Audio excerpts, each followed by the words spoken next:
Alright, I'm gonna be your host for the rest of the night. My name is Shemaine Mahone. I'm gonna bring up the next comic. He won last night, the 1 minute open mic. Y'all give it up. Colin Slate! Colin Slate, y'all. Colin Slate. Very funny. Okay, thank you. I used to work at the mall at a store that recently filed for bankruptcy, and I'd like to think I had a small part in it. It was Express, you know Express, they're filing for bankruptcy. One time this lady walked up with a dress in each hand, and she said, you know, I'm trying to impress my boyfriend, what are you thinking? I was like, I'm thinking Ozempic.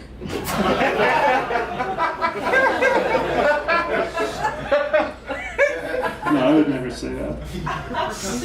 She didn't think it was funny. My boss didn't think it was funny. My boss was like this tiny psycho Filipina lady, and you know what? I'm not going to do the voice because we're better than that here, and I can't do it very well. My friend Nick, he could do it if he was here. She would be mad at me all the time. I didn't really do anything wrong. It was more like my vibe that she had a problem with. Like, I was supposed to welcome people to the store. Anytime anyone comes in, I'm supposed to like shout, like, hey, welcome in, welcome to Express. But I'm sort of monotone, so when I speak loudly, it just sounds like I'm yelling. It was like, hey, welcome in, faggots, and I just leave off the F word, you know? That's the problem with my vibes, you know? She would get mad at me, because she'd be like, you know, you always look so bored when you're here, you know? And I'm like, I've been stuck in pants for 9 hours, you know? I'm not, it's not like I'm pretending to be bored. We had walkie-talkies, and she'd be always just like, Colin, you gotta smile. I was like, who would just be smiling? Like, they would think I'm like simple or something. I would get this thing where Chinese women would just walk up and like hold shirts against me because I guess I'm like the size of their kid or something. But they wouldn't like say like excuse me or hi, and I would just pretend I was a mannequin. It was very disrespectful.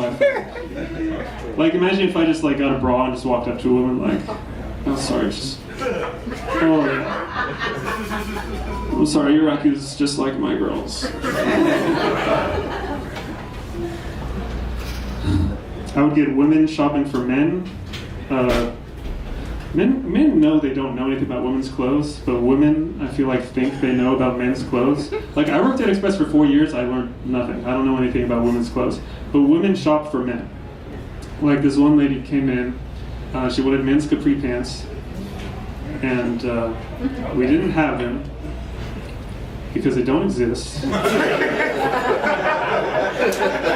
Outside of, like, the Shire. And she got mad at me. This is my problem, is like, I don't want to be rude, but sometimes they like make me be rude because I don't know how to answer them politely. She's like, do you have pants that can just roll up from the bottom? And I was like, I think so. I didn't know that was like an option. Yeah, they come with like rolling technology. I can show you how to do it. So this other lady, she wanted a shirt. She was like, do you have extra, extra, extra large? And I was like, no, I'm sorry. We only go up to extra, extra large. And she was like, okay, how big is that one? And I was like, it's another thing. It's like, how do I answer that politely? You know? Because I guess she's shopping for like her husband, for like a hippopotamus or something. So what do you say to that? It's like, okay, it's bigger than the extra large, but too small for your fat shit husband.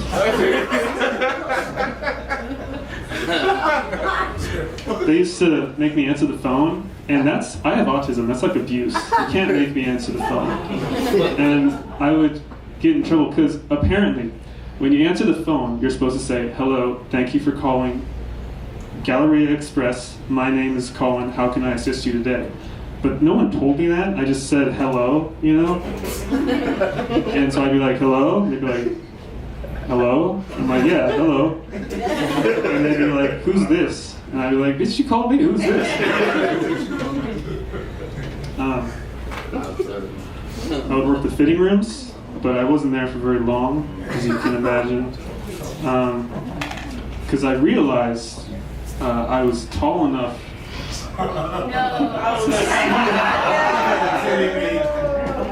And, you know, I'm not a perfect person or whatever. People are so sensitive, you know? No, I'm kidding. I never looked. There's no evidence that I ever looked. Have you seen the people at Express? If I worked at Abercrombie, maybe. If I worked at Express, I got written up. That was the only time I got written up was fitting rooms. And so these two ladies went into the same fitting room. And I thought it was under my breath, but I guess I sort of shouted like, oh yeah.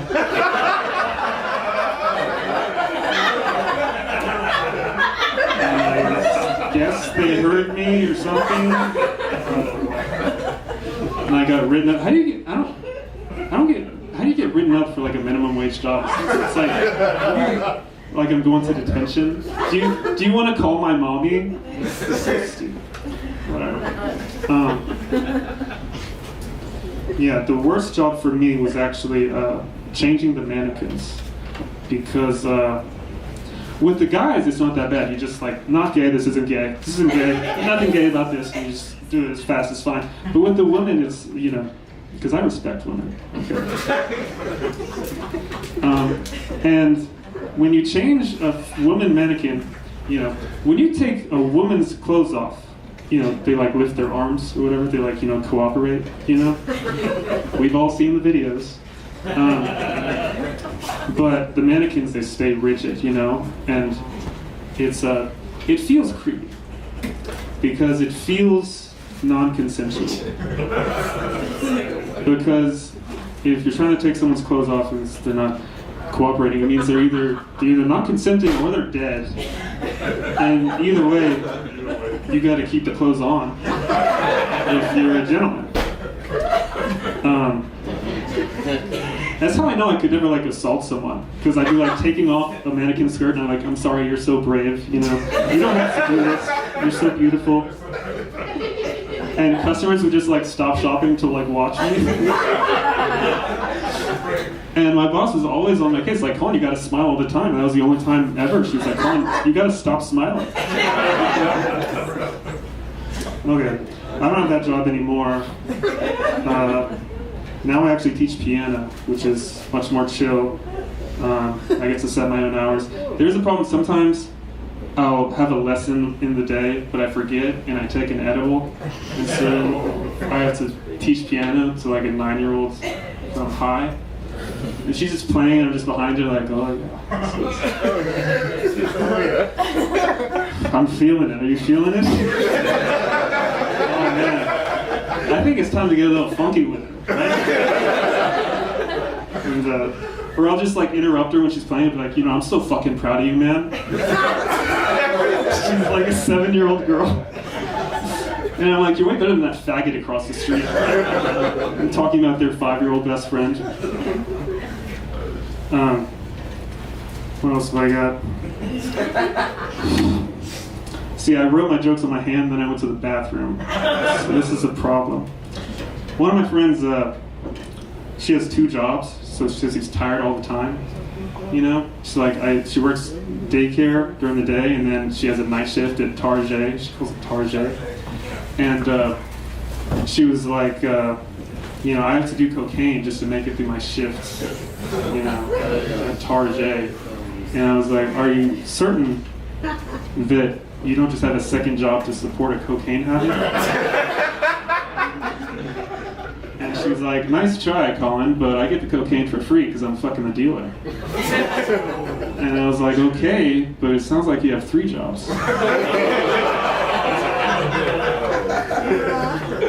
I'm trying to get into employment, like a real job now, and worst part, I'm not good at the interview thing. because there's so much dishonesty in the job interview, especially coming from me in particular, about like, you know, where I've worked and where I've gone to school, my general vibe as a person. But the biggest lie you have to tell is like, you know, they're like, why do you want to join our team? Because you're like, well, you know, I've always had a passion for sleeping indoors. You know, that's fictional. So it's like, what are your goals in this role? It's like, well, I was thinking I would eat 3 meals a day. Where do I see myself in 5 years? I'd like to go to a doctor because I got a hernia that grows every time I sneeze. Okay. Thank you all. I'm calling Sledge.